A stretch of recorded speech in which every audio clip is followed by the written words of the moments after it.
En el libro de los Hechos de los Apóstoles, en el capítulo 1 y en el verso 8, leemos esta escritura en el nombre del Señor Jesús.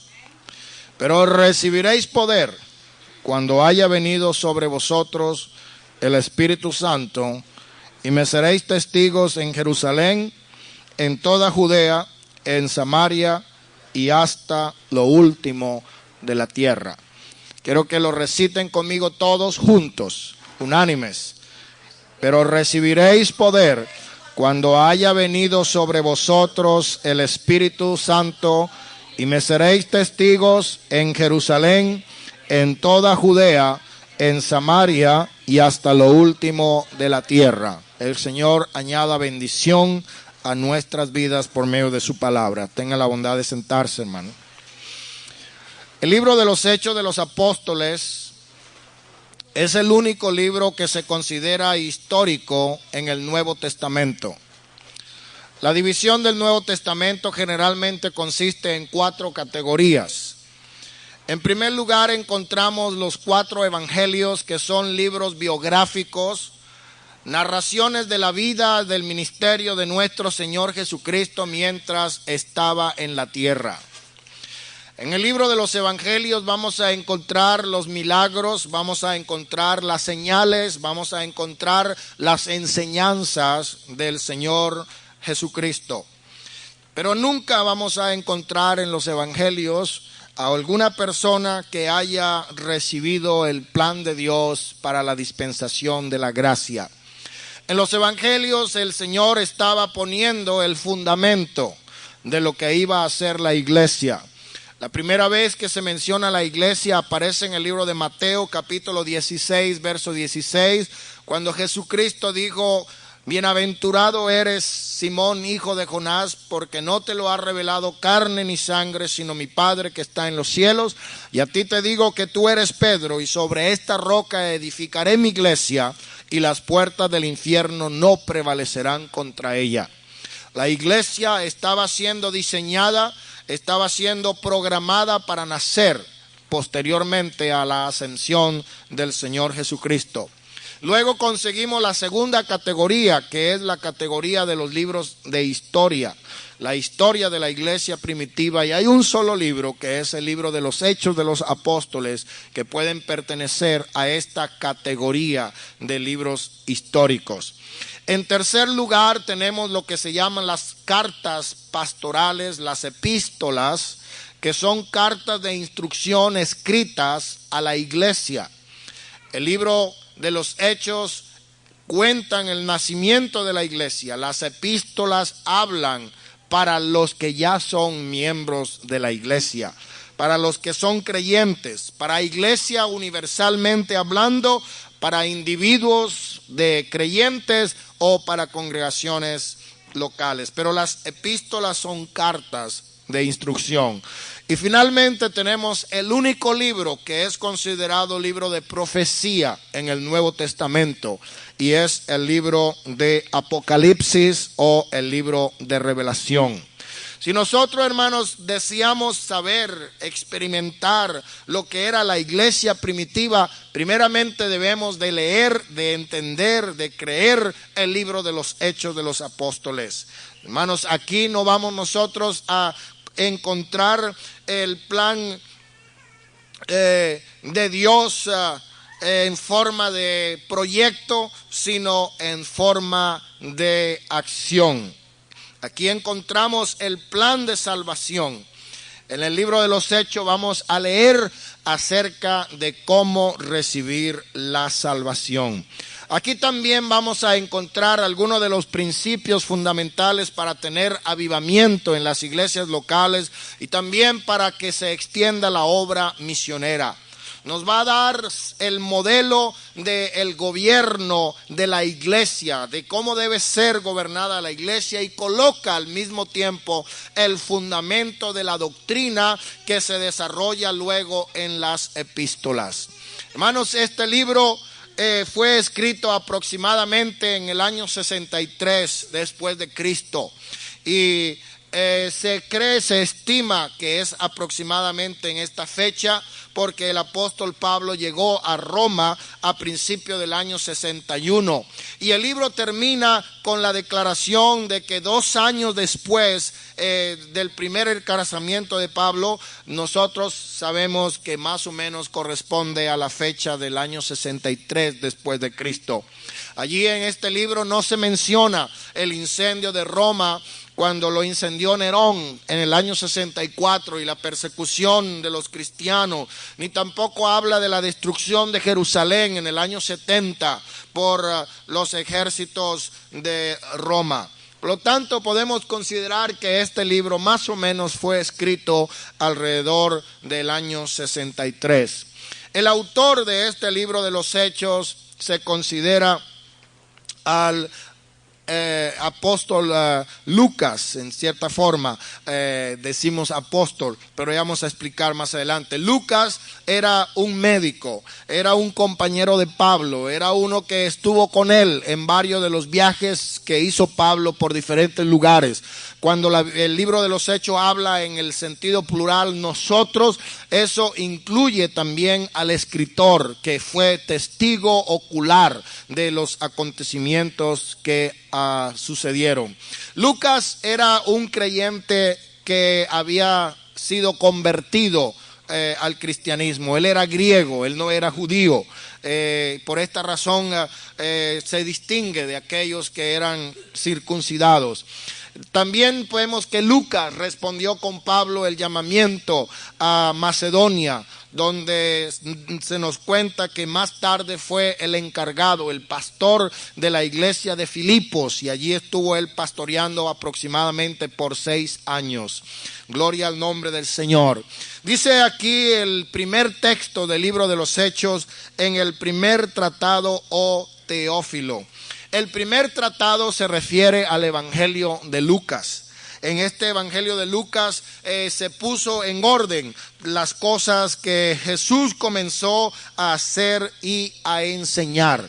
El libro de los Hechos es el segundo capítulo, el segundo tomo. El libro de los Hechos comienza donde termina el Evangelio de Lucas. Ambos libros, tanto el Evangelio de Lucas como el libro de los Hechos, fue dirigido a un hombre llamado Teófilo. Este hombre sin duda alguna era una persona importante, tal vez en el mundo griego o romano, tenía alguna distinción de autoridad cuando se refiere a él como excelentísimo. Lo identifica como un hombre importante, posiblemente gobernador de alguna parte, de alguna provincia, y es muy posible también que haya sido un amigo personal, un amigo íntimo de Lucas, a quien él le pudo testificar y tal vez lo ganó para el Señor Jesucristo, aunque no lo sabemos porque no lo menciona, pero es posible que Teófilo haya sido convertido a Cristo.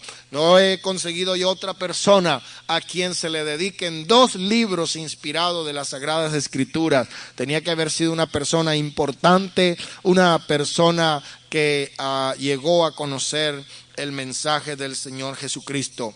El propósito del libro de los Hechos es de continuar la historia de la introducción al Evangelio de Lucas. Es decir, de establecer un relato completo y ordenado de la vida y del ministerio de nuestro Señor.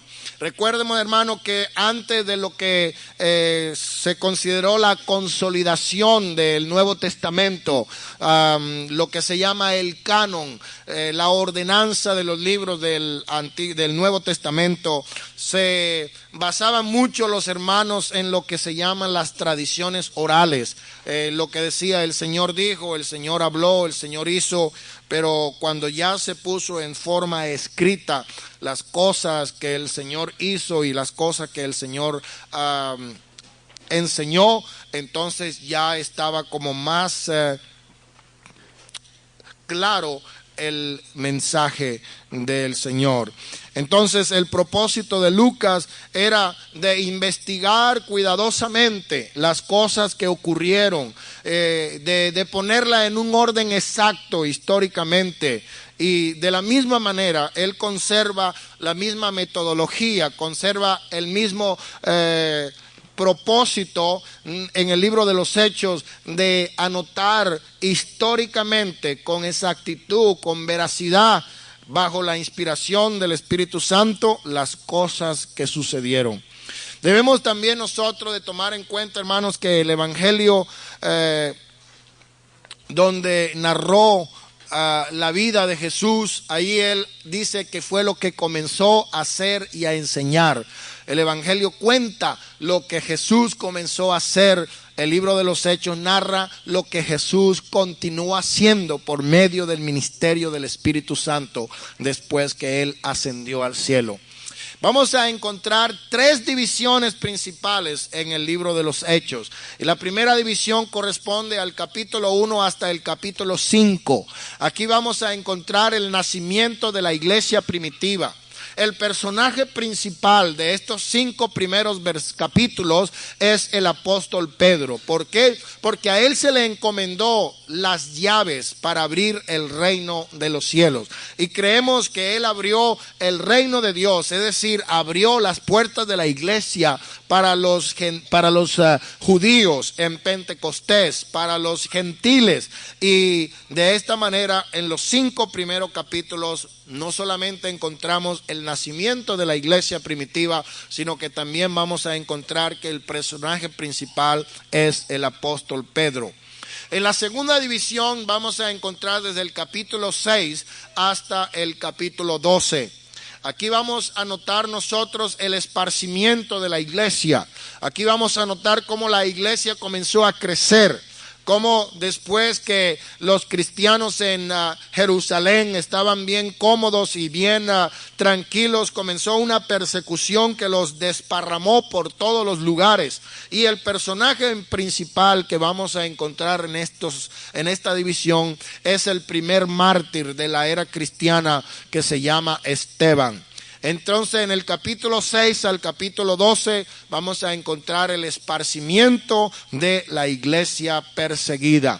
Y la tercera división, que corresponde al capítulo 13 hasta el 28, habla acerca de la predicación del evangelio a todo el mundo por la iglesia misionera. Recuerden, hermanos, que el verso que leímos en el capítulo 1 y verso 8 dice: recibiréis poder cuando haya venido sobre vosotros el Espíritu Santo, y me seréis testigos en Jerusalén, en toda Judea, en Samaria y hasta lo último de la tierra. Por eso, en esta tercera división, la predicación del evangelio a todo el mundo por la iglesia misionera es el tema central. Y el personaje más importante de esta división, del capítulo 13 al 28, es el apóstol Pablo y sus compañeros de obra misionera. El versículo clave de el libro de los Hechos es el verso 8 del capítulo 1. Dios nos muestra aquí que la iglesia iba a cumplir lo que se llama el ministerio de la gran comisión. Los que estaban en Jerusalén se le había olvidado la ordenanza del Señor cuando dijo: id por todo el mundo y predicad el evangelio a toda criatura. ¿Cuántos alaban al nombre del Señor? Ahora vamos a analizar lo que es el texto del capítulo 1, si el Señor nos da en esta noche el tiempo suficiente para hacerlo. En primer lugar, hermano, queríamos ver acá cómo comienza la parte del capítulo 1. Dice el verso 3, vamos a comenzar con el verso 1. En el primer tratado, oh Teófilo, ya sabemos quién era Teófilo, era un personaje muy importante. Hablé acerca de todas las cosas. ¿Cuál era el primer tratado? El primer tratado era el libro de el Evangelio de Lucas. Hablé acerca de todas las cosas que Jesús comenzó a hacer y a enseñar. En una cierta forma limitada, porque sabemos lo que dijo San Juan también, ¿verdad? Y hay muchas otras cosas que hizo Jesús, las cuales si se escribieran una por una, pienso que ni aún en el mundo cabrían los libros que se habrían de escribir. Y también, hermanos, encontramos en otra escritura también en el Evangelio según San Juan, que nos dice que Jesús hizo muchas otras cosas más, las cuales no estaban escritas en este libro, pero esas cosas habían sido escritas para que creyéramos y para que creyéramos que Jesús es el Cristo, el Hijo de Dios, y para que creyendo tengamos vida en su nombre. De manera que cuando el escritor de los Hechos dice que ordenó las cosas que Jesús hizo y enseñó, por supuesto que está hablando en una forma limitada. Nadie podría escribir todo lo que Jesús hizo y enseñó en sus 3 años y medio de ministerio, hasta el día en que fue recibido arriba después de haber dado mandamiento por el Espíritu Santo a los apóstoles que había escogido. Hay algo muy importante que viene ahora en el verso 3 y dice: a quienes también después de haber padecido. Aquí cuando habla que después de haber padecido, está refiriéndose a la muerte, crucifixión de nuestro Salvador Jesús. Después de haber padecido, y algunos incrédulos dicen: no, Jesús no murió. Lo que pasó es que se hizo pasar por muerto y paró su corazón. Pero la palabra del Señor dice que Él expiró, entregó su espíritu. Y la palabra de Dios dice que fue confirmado por los soldados. Se asustaron, se sorprendieron de que murió tan pronto. No hay ninguna sospecha de que Jesús no haya muerto en realidad en forma literal. Hay una religión que es muy popular que se llama la religión de Islam o los musulmanes. Y ellos creen que Jesús no fue a quien crucificaron, sino que cuando Él supo que lo iban a crucificar, que lo iban a agarrar, se escondió y salió otro Jesús parecido que se hizo pasar como impostor. Y cuando dijeron: buscamos a Jesús, Él dijo: yo soy. Y lo agarraron, lo crucificaron, lo mataron, y luego que lo mataron y lo pusieron en la sepultura, vinieron los discípulos de Jesús, se robaron el cuerpo del muerto y apareció el Jesús vivo que estaba escondido. Esta es la creencia que tienen los musulmanes. Pero nosotros como cristianos creemos que Jesucristo literalmente murió y resucitó de entre los muertos. Es algo que para muchas personas es difícil de creer, pero el cristiano tiene eso como el fundamento de su fe. ¿Por qué? Porque dice la Biblia que si Cristo no resucitó de entre los muertos, vana resulta nuestra fe y aún estaríamos en nuestros delitos y pecados creyendo en un hombre que está muerto. Pero dice aquí: a quien también después de haber padecido se presentó ¿cómo? Se presentó vivo, con muchas pruebas indubitables. Una de las cosas que yo le enseño a los estudiantes de la Biblia es que para conocer, para entender la Biblia, lo primero que hay que entender es la palabra. Hay muchas personas que no entienden el significado de las palabras. Y muchas veces cambian las palabras y muchas veces le dan una explicación idiosincrática, es decir, tienen su propia explicación de lo que la palabra quiere decir y muchas veces no tiene absolutamente ninguna relación con el verdadero significado que tiene esa palabra. Pero yo en esta noche quiero hacer énfasis en lo que significa una prueba indubitable. Porque de acuerdo con el derecho, de acuerdo con las leyes, de acuerdo con los tribunales, pruebas indubitables eran todas aquellas que se podían sostener en una corte de ley. Es decir, eran pruebas que tenían todo el respaldo para sostener el juicio más terrible, más estricto que se pudiese presentar. Una de las cosas que nosotros podemos aceptar como pruebas indubitables. Pruebas, en primer lugar, hermanos, dice la palabra del Señor que cuando vinieron los discípulos, vieron que la piedra estaba removida. Y hoy en día a la gente la sepultan de una manera muy diferente como lo hacen en aquel tiempo. Pero cuando sepultaron al maestro, lo embalsamaron. Lo amarraron con unas tiras de tela, de lino, y le iban poniendo diferentes ungüentos para que así pudiera en cierta forma resistir un poco más. Y lo envolvían en varios kilos de tela De manera que cuando ya terminaban de envolver, de embalsamar al cadáver, estaba bien pesado. Le ponían una cabecera y luego lo metían en una cueva. Y esa cueva la taparon con una piedra inmensa que se necesitaba varios hombres para moverla. Y después de eso se le puso el sello oficial del gobierno, lo que quiere decir que nadie podía abrir aquella sepultura. Tenía la prohibición del gobierno de Roma, nadie podía tocarla, nadie podía romper el sello.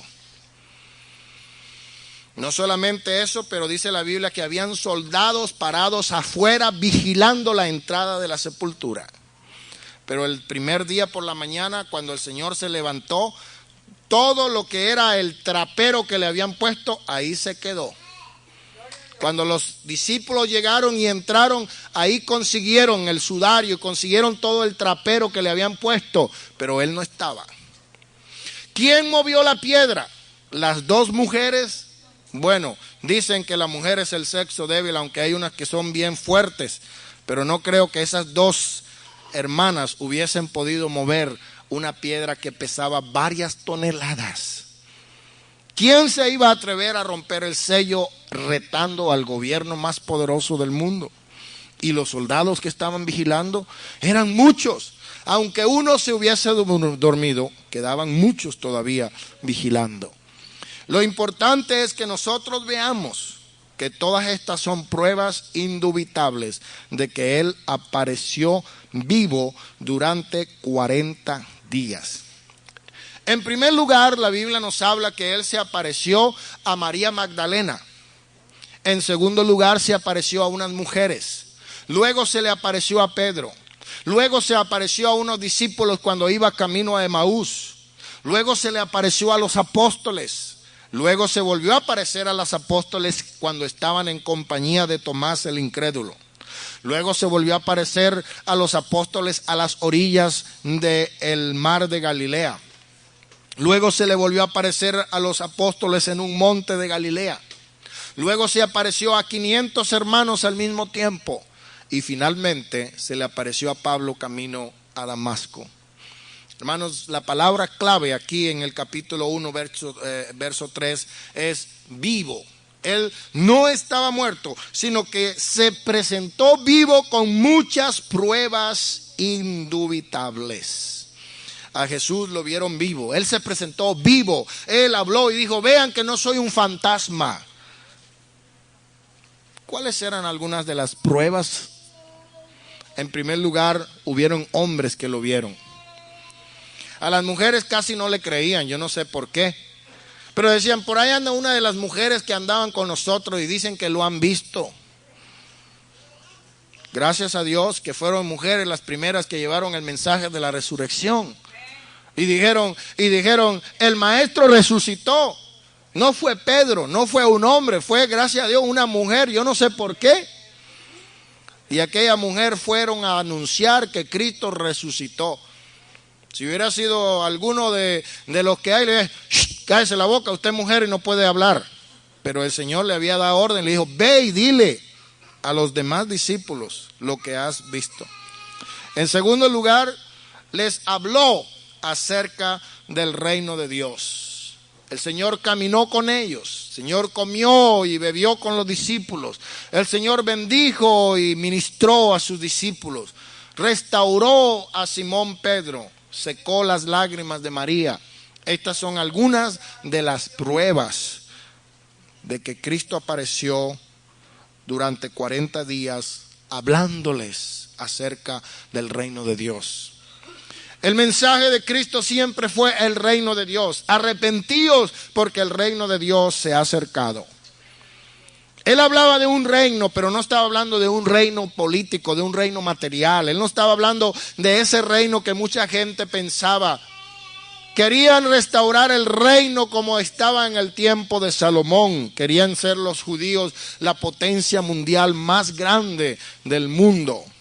Pero el Señor Jesucristo no había venido a eso. Él dijo, mi reino no es de este mundo. Mi reino no consiste en poder, no consiste en propiedad, no consiste en ejércitos. El reino de Jesucristo consistía en la iglesia. En el libro de Hechos, capítulo 1 y verso 6, leemos la última pregunta que los discípulos le hicieron a Jesús después que él había estado hablando del reino y del reino y del reino y del reino. Y antes de él ascender, alguien le dijo: Señor, antes de que te vayas, permíteme hacerte una pregunta. ¿Por fin vas a restaurar el reino de Israel, sí o no? Y esta pregunta, hermano, nos muestra que todavía los discípulos, a pesar de todo, ellos vacilaban entre las expectaciones naturales y las realizaciones espirituales. Acuérdese de aquella señora que le llegó un día al Señor y le dijo: Maestro, tengo una petición. El Señor le dijo: ¿cuál será? Bueno, que en tu reino uno de mis hijos se sienta a tu derecha y el otro a tu izquierda. Le dice: mujer, tú no sabes lo que pides. Ella tenía la mirada puesta en el gobierno terrenal. Aún todavía los discípulos no entendían todo lo que Jesús les había enseñado concerniente al reino. ¿Por qué? Porque el Señor dice: hay muchas cosas más que todavía no les puedo decir porque ustedes no las pueden entender. Pero cuando venga el Espíritu, Él os guiará toda verdad, toda justicia. Él le declarará todas las cosas. Y eso era lo que necesitaba la iglesia. La iglesia necesitaba el bautismo del Espíritu Santo. La comisión de Mateo 28, 19 no la entendían hasta que recibieron el bautismo del Espíritu Santo. El Espíritu Santo le iluminó las Escrituras y comenzaron a ver las cosas desde una perspectiva diferente, de una óptica totalmente opuesta a lo que anteriormente habían estado mirando con los ojos de la carne. Por eso podíamos decir como Pablo: nosotros no andamos por la vista sino por la fe. Pero antes la iglesia andaba por el ojo y no por la fe. Sus esperanzas de estos discípulos todavía estaban puestas en un reino material, en un reino político. Pero todas estas ambiciones fueron destrozadas en el Calvario. Nosotros creíamos que este Jesús iba a ser algo grande porque creíamos que Él era un libertador, un caudillo, pero ya se murió, se acabó todo. Pero sus esperanzas se volvieron a revivir después que Él apareció venciendo la muerte. Y todavía la gente seguía pensando: ¿será posible? Pensaban que el mayor propósito de Jesucristo era el de quitarle a Israel el yugo romano para entonces establecer el reino terrenal de David. Debemos notar, hermanos queridos, la diferencia del entendimiento sobre el reino tan pronto como ellos recibieron el bautismo del Espíritu Santo. Porque aún siendo testigos de la crucifixión y de la resurrección no fue suficiente. Era necesario que recibiesen el bautismo del Espíritu Santo para tener la revelación completa de la verdad.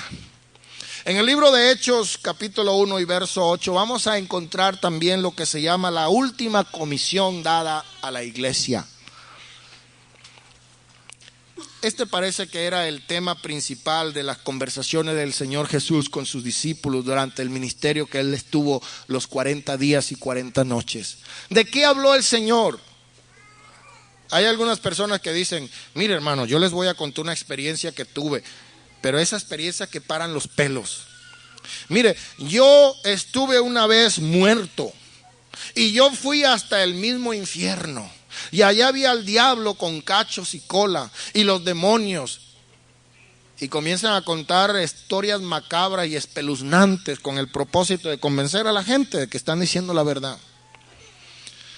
Lamentablemente yo dudo, muchas veces son especulaciones. Porque yo recuerdo que yo clínicamente, puedo decir, estuve muerto porque estaba ya en una condición que no tenía esperanza. Estuve en un estado bastante crítico por 2 oportunidades. Y yo le puedo decir con toda sinceridad, hermano, yo de eso yo no recuerdo absolutamente nada. Era como si estuviera dormido. Pero después de resucitado, el Señor no andaba haciendo alarde de lo que vio y de lo que no vio. Él les estaba hablando acerca del reino. Y les estaba hablando acerca de la evangelización. Y le estaba hablando acerca de la gran comisión.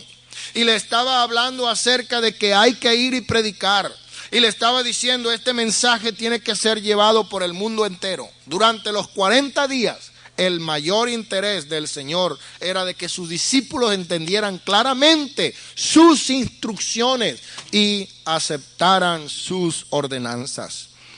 Vamos a encontrar varias ocasiones en las cuales el Señor habló la gran comisión. En primer lugar, cuando Él se encontraba a la mesa en Jerusalén, está registrado en el libro de Marcos, capítulo 16, versos 14 al 18.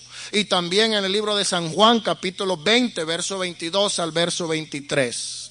Es la primera oportunidad cuando aparece el Señor dando la gran comisión de predicar el evangelio al mundo entero. En segundo lugar, aparece una segunda oportunidad en el monte de Galilea, cuando estaba el Señor ya en los últimos días con su discípulo, el capítulo 28 del libro de San Mateo, versos 18 al verso 20. Y en tercer lugar, la gran comisión se encuentra en el monte de los olivos antes de la ascensión, según lo registra el libro de Lucas, capítulo 24, 45 al 51, y también el libro de Hechos, capítulo 1, verso 6 al verso 9. ¿En qué consiste la gran comisión? La gran comisión es una ordenanza que el Señor le dio a los apóstoles, dándole las órdenes de marchar. Estas órdenes debían de ser obedecidas explícitamente, sin ninguna vacilación, sin ninguna pregunta. Así hacen los soldados cuando están en el ejército, ¿no es verdad? ¿Algún soldado aquí? ¿Dónde está el soldado? Capitán, teniente.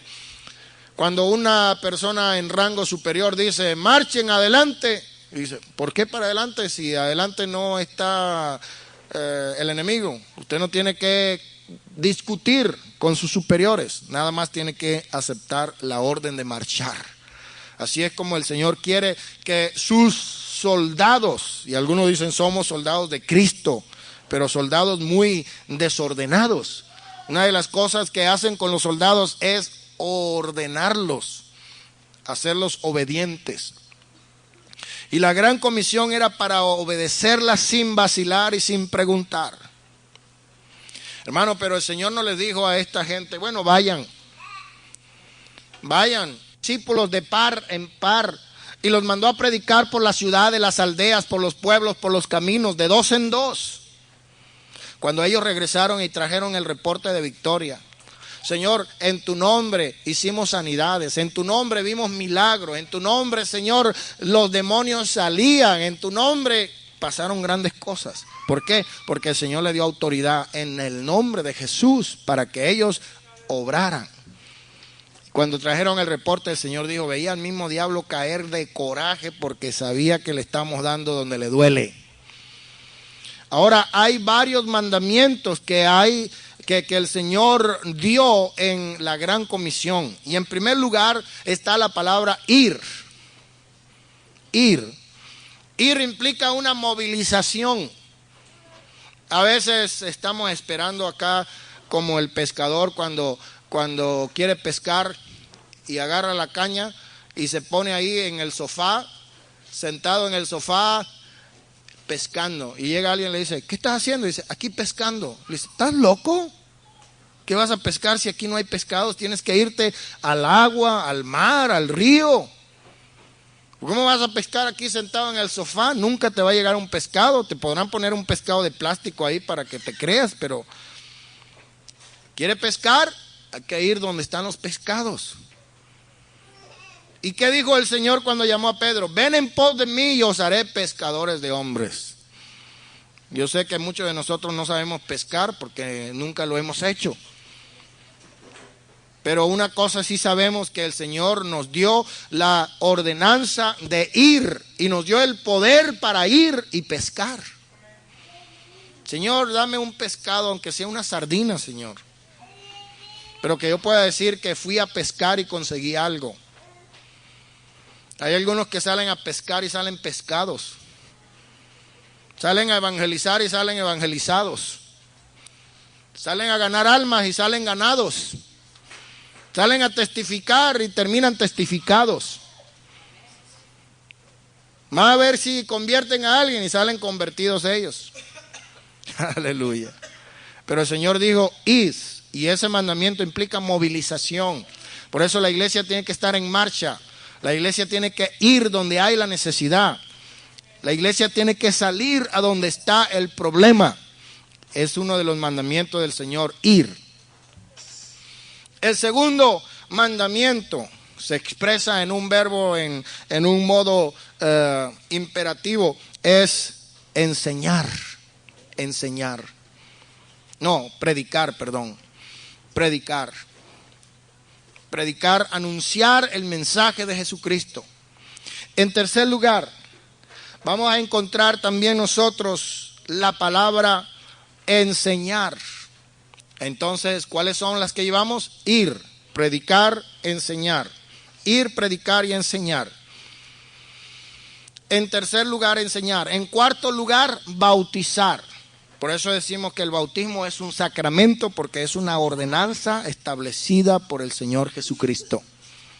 Él dio la orden de bautizar. Cuando Él dijo la ordenanza en Marcos capítulo 16, dijo: el que creyere y fuere bautizado será salvo. Y en quinto lugar encontramos la palabra guardar. Entonces hay que ir, predicar, enseñar, bautizar y guardar. Son los cinco verbos que aparecen como mandamientos en la Gran Comisión. También vamos a notar que en el libro de los Hechos, capítulo 1 y verso 8, vamos a encontrar 3 palabras que son claves, no solamente en el primer capítulo, sino también en todo el libro de los Hechos. La primera palabra que encontramos es la palabra poder. En griego hay varias palabras que significan poder, pero la palabra que aparece en el capítulo 1, verso 8, es una palabra que quiere decir poder en acción, poder dinámico, un poder que hace explosión, un poder que puede causar un efecto alrededor del mundo. Entonces, hay poder que es autoridad, pero este poder implica un poder en acción. La segunda palabra que encontramos es la palabra testigo. Y la palabra testigo viene de la misma palabra griega que significa mártir. Por eso cuando una persona es testigo de Cristo, está aún dispuesto a tener el espíritu de mártir, es decir, aún a dar su propia vida si es necesario por lo que cree. Qué lamentable es que nosotros podamos conocer personas que tienen ideales, que han sido indoctrinados a creer en dar su propia vida por sus principios ideológicos. Y son jóvenes que muchas veces se van a las montañas con una ametralladora, con un fusil, a pelear en contra del gobierno en pro de un sistema que posiblemente nunca lleguen a ver. Pero tienen ideales. Luchan, se despojan muchas veces de comodidades para ir a defender sus ideales. Uno de los grandes héroes de la juventud en los años cuando yo estaba en la escuela secundaria era un revolucionario argentino llamado el Che Guevara, Ernesto Guevara, un hombre que en su país era médico. Sin embargo, dejó la profesión, se alió con Fidel Castro para exportar la revolución cubana a todos los países de América Latina. Comandante Guevara vivía por allá en las montañas de Bolivia, cuando podía estar viviendo en un apartamento, en una casa bien cómodo en la ciudad. Y este hombre dio su vida por sus ideales. A él lo mataron por allá en una selva, en una montaña de Bolivia, y ahí terminó la historia de este hombre. Pero el ser testigo para Cristo, hermano, muchas veces implica el tener el mismo espíritu de ser mártir, de aún dar su propia vida si es necesario, por la causa, por los ideales que usted tiene. En tercer lugar, otra palabra clave: primeramente poder, segundo lugar testigo, en tercer lugar es todo. Todo. Todo quiere decir que la iglesia debía de ser testigo en todo el mundo, en todas las partes del mundo. No tenía otra alternativa. Los judíos eran muy racistas. Los judíos tenían su idea de que ellos eran la raza pura, la única. Y acuérdese lo que le dijo Pedro a Cornelio. Tú sabes que es una cosa abominable que un judío le hable a un gentil, mucho menos que venga a su casa. Pero el Señor le había mostrado no hacer excepción de personas. Gracias a Dios que la salvación viene de los judíos, pero no era solamente para ellos. La Biblia dice que a todos los que creyeron en su nombre les dio potestad de ser hechos sus hijos. ¿Cuántos lo creen? El evangelio, hermano, era para todo el mundo. Jerusalén, toda Judea, toda Samaria, todo el mundo. Y dice la Biblia, es necesario que este evangelio del reino sea predicado en el mundo entero como testimonio a todas las naciones, y luego vendrá el fin. ¿Cuántos alaban el nombre del Señor? Después que el Señor fue ascendido, vamos a encontrar nosotros también en el verso 4, donde dice: estando juntos les mandó que no se fueran de Jerusalén, sino que esperasen la promesa del Padre, la cual les dijo: oísteis de mí. La promesa del Padre, por supuesto, aquí se refiere al bautismo del Espíritu Santo. En el libro de San Juan, capítulo 14, vamos a encontrar en el verso 16 hasta el verso 26 lo que se refiere a la promesa del Padre. El libro de San Juan, capítulo 14, dice así la escritura en el verso 16: y yo rogaré al Padre y os dará otro consolador para que esté con vosotros para siempre. El Espíritu de verdad, el cual el mundo no puede recibir porque no le ve ni le conoce, pero vosotros le conocéis porque mora en vosotros y estará en vosotros. No os dejaré huérfanos, vendré a vosotros todavía un poco y el mundo no me verá más, pero vosotros me veréis, porque yo vivo, vosotros también viviréis. En aquel día vosotros conoceréis que yo estoy en el Padre y el Padre en mí y yo en vosotros. El que tiene mis mandamientos y los guarda, ese es el que me ama, y el que me ama será amado por mi Padre, y yo le amaré y me manifestaré a él.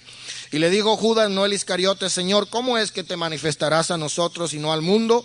Y respondió Jesús y le dijo: el que me ama, mi palabra guardará, y mi Padre le amará, y vendremos a él y haremos morada con él.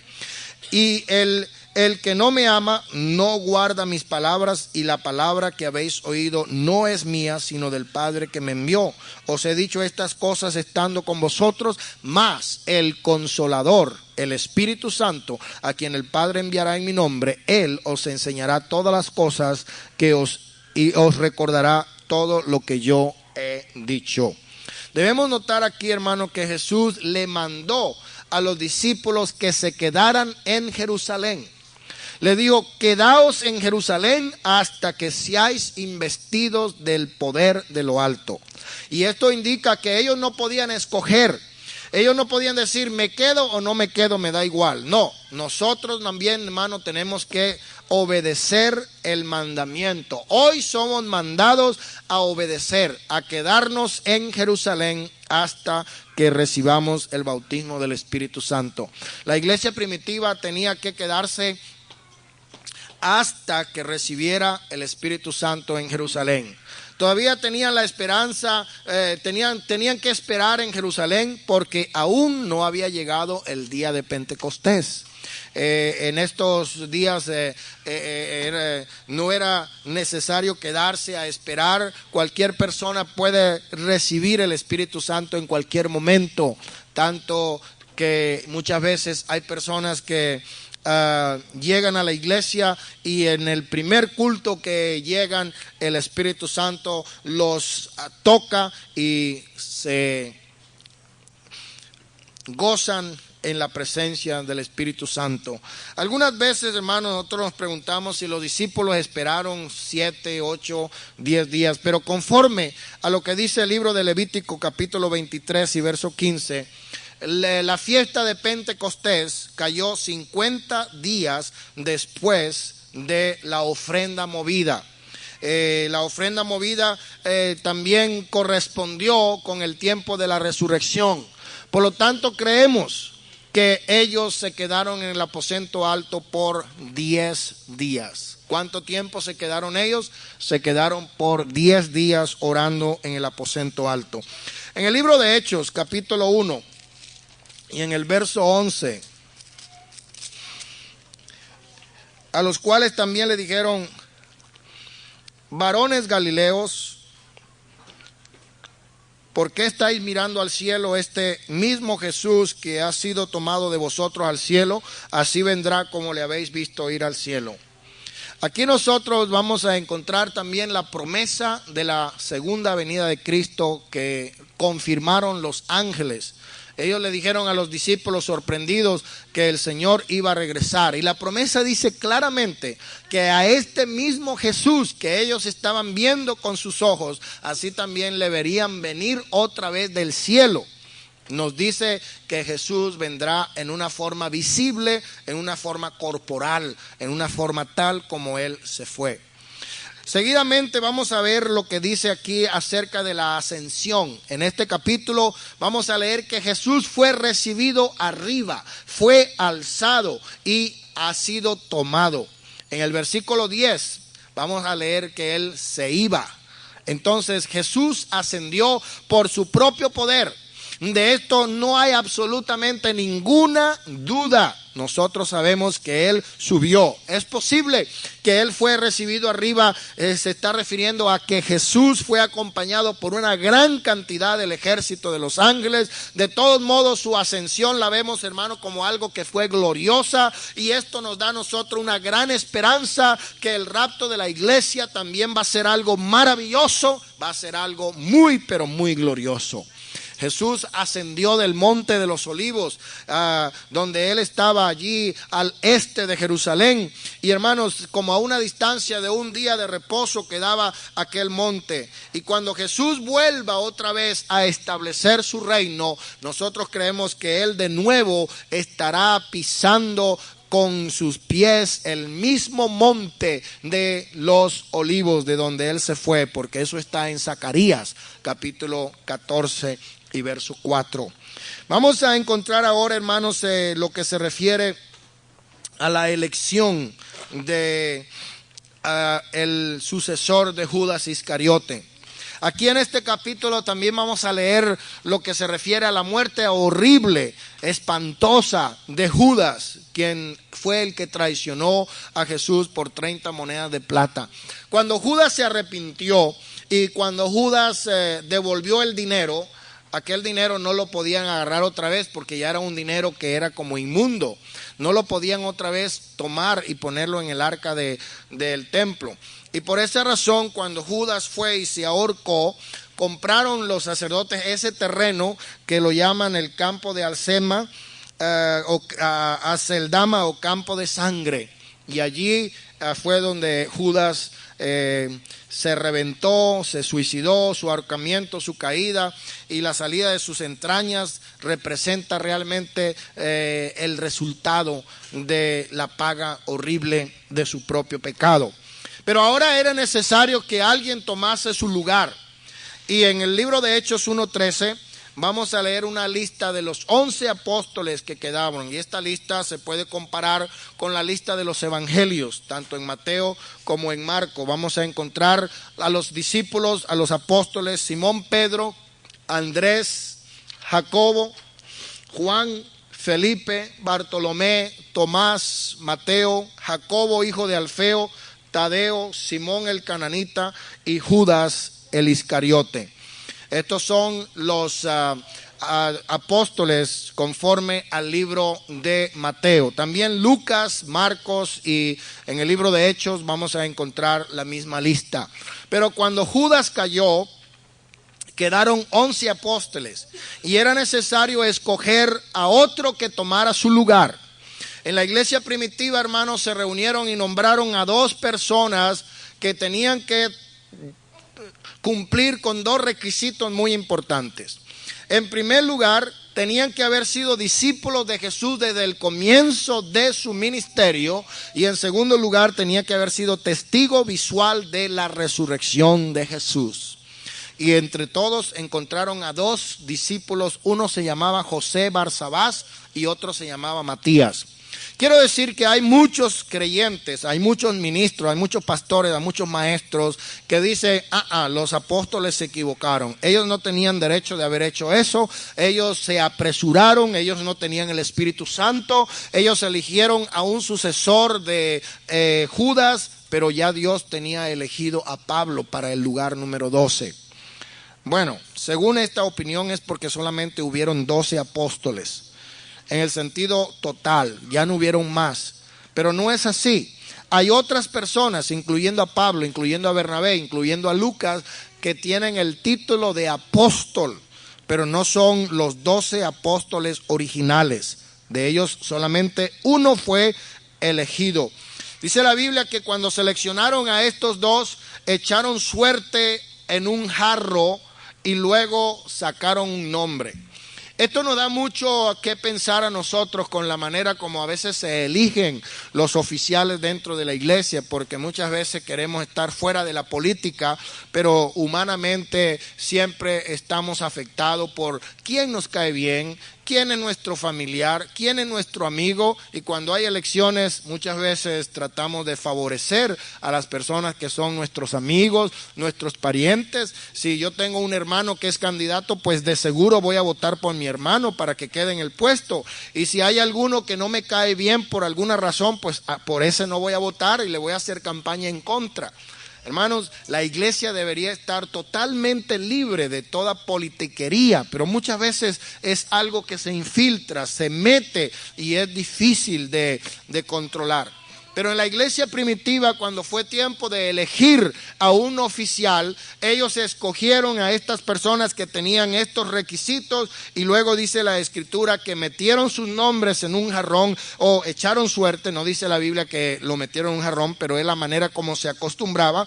Y cuando sacaron el nombre de Matías. Y Matías fue contado como uno de los 12 apóstoles de ahí en adelante, y pensamos que él va a ser incluido en el cumplimiento de promesas como las de Mateo 19:28 y Apocalipsis 21:14, donde habla que estos 12 apóstoles son como columnas, pilares, y a ellos se le dará 12 tronos para juzgar. Creemos que Matías fue contado con los apóstoles, y eso quiere decir que él recibió todos los derechos y todas las prerrogativas de su ministerio. Más adelante vamos a encontrar al apóstol Pablo y vamos a encontrar a Bernabé y a Lucas, que son otros más que se llaman apóstoles. Pero hermanos, de esta manera vamos a concluir el capítulo 1. Entonces hemos visto en primer lugar la división del libro de los Hechos en 3 categorías o en 3 divisiones. En primer lugar, el capítulo 1 al 5, el nacimiento de la iglesia primitiva. El personaje principal es Pedro. Del capítulo 6 al capítulo 12, el esparcimiento de la iglesia perseguida. El personaje principal es el primer mártir Esteban. Y del capítulo 13 al capítulo 28, la predicación del evangelio a todo el mundo por la iglesia misionera. El personaje principal es el apóstol Pablo. Hemos dicho que este libro fue escrito en el año 63 por el doctor Lucas como una continuación del Evangelio de San Lucas, que fue el primer tratado dirigido a un hombre noble, tal vez a un gobernador llamado Teófilo, posiblemente un convertido. Inicialmente comenzamos con las pruebas indubitables de la aparición de Cristo resucitado. Continuamos con la gran comisión, con la promesa del regreso de Cristo, y también la promesa del Espíritu Santo y la elección de Matías, como sucesor del apóstol Judas Iscariote.